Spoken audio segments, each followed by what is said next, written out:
Hello students, welcome to science park. आज का topic है हमारा law of chemical combination from atoms and molecules.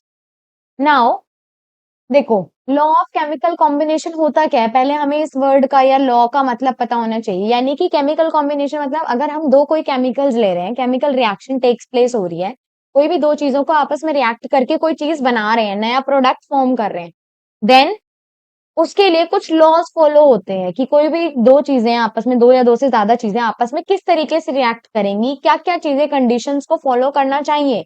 ठीक है, उनके लिए कुछ लॉज बनाए गए हैं। तो ये law of chemical combination consist of two different laws. इसमें दो लॉज आते हैं हमारे पास। पहला आता है law of conservation of mass, law of conservation of मास। ठीक है, and the second one is law of constant proportion, law of constant proportion. Yes, law of conservation of मास क्या कहता है, पहले हम इसके बारे में सुन लेते हैं, फिर मैं आपको इसकी डेफिनेशन लिखवा दूंगी, यू कैन राइट इट। ठीक है, लॉ ऑफ कंजर्वेशन ऑफ मास क्या कहता है कि अगर कोई भी रिएक्शन हो रही है स्टार्टिंग में, इनिशियल एंड फाइनल पार्ट, ठीक है, अगर मैंने उसको रिएक्ट करा दिया, कोई दो चीजें आपस में मैंने उन्हें रिएक्ट करा दिया, तो जो स्टार्टिंग में उसका मास होगा, रिएक्ट होने के बाद नया जो प्रोडक्ट बनेगा वहां पर भी उसका मास उतना ही होगा।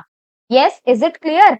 ना तो हमने किसी तरीके का कोई अलग से मास डाला है, ना ही कोई अलग से किसी भी तरीके का मास बना है। जितना मैंने इनिशियल लिया था, इसका 5 ग्राम है और इसका 2 ग्राम्स है, तो दोनों मिला के 7 ग्राम्स इधर है, तो मिलने के बाद भी इधर जो हमें प्रोडक्ट मिल रहा है वहां पर भी इसका 7 ग्राम्स होना चाहिए। ये कहने का मतलब है। Is that clear? मैं आपको इसका एग्जाम्पल देती हूँ, पहले आप इसकी स्टेटमेंट लिख लो। It states that it states that mass can neither be created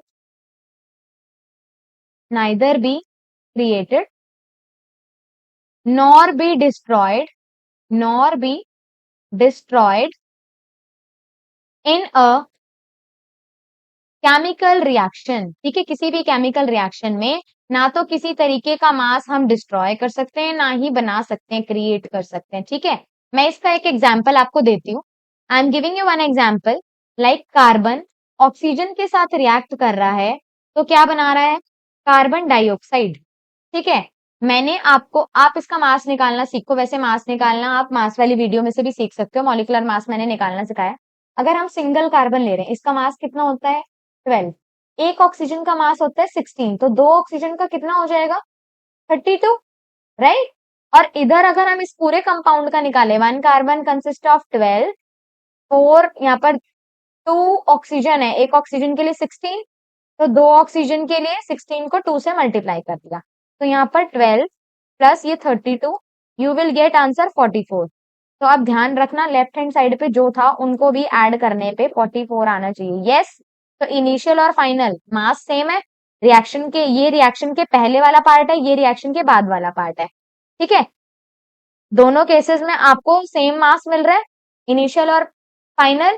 that's why it is known as law of conservation of mass. Conservation का मतलब ही यही है, कंजर्व करना किसी चीज को। जो चीज है इनिशियली उतनी ही फाइनल में मिलनी चाहिए हमें, तो हम इसे कहेंगे law of conservation of, right. Yes, तो यहाँ पर एक लॉ आपका फिनिश हो गया, which is very very easy, और डायरेक्ट आपको डेफिनेशन पूछ सकता है। And the second law is law of constant proportion. यानी कि ये कह रहा है किसी भी केमिकल रिएक्शन में, अब पहले इसका मतलब ही समझो कि कोई भी केमिकल रिएक्शन हो रही है, तो उसके अंदर जो भी कंपाउंड प्रेजेंट है या मॉलिक्यूल प्रेजेंट है, वो जो स्पीशीज प्रेजेंट है रिएक्शन में, chemicals, they are present in a constant proportion, fixed definite proportion में मिलेंगे हमेशा आपको। ठीक है, कभी भी कोई केमिकल रिएक्शन होगी और नई चीज अगर बन रही है, तो हमेशा अगर वो चीज बन रही होगी तो वो एक कांस्टेंट प्रपोर्शन में ही मिलेगी। कांस्टेंट प्रपोर्शन मतलब डेफिनेट अमाउंट में ही। तो इसकी definition you can write. It states that it states that in a chemical substance in a chemical substance, कोई भी केमिकल सब्सटेंस है, जो मैं स्पीशीज बोल रही हूँ, रिएक्शन से पहले और रिएक्शन के बाद। इन अ केमिकल सब्सटेंस,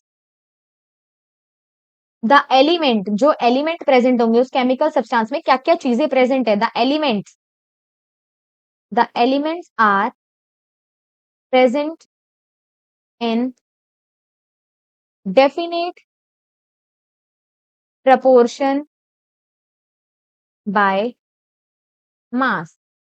ठीक है, यानी कि मास का एक पर्टिकुलर डेफिनेट प्रोपोर्शन ही प्रेजेंट होगा। लाइक मेरे को अगर CO2 बनानी है तो मैं हर जगह से कार्बन और दो ऑक्सीजन को मिला के हमेशा मुझे CO2 मिलेगा, यानी कि एक कार्बन वाली ही मिलेगी और दो ऑक्सीजन मिलेंगे।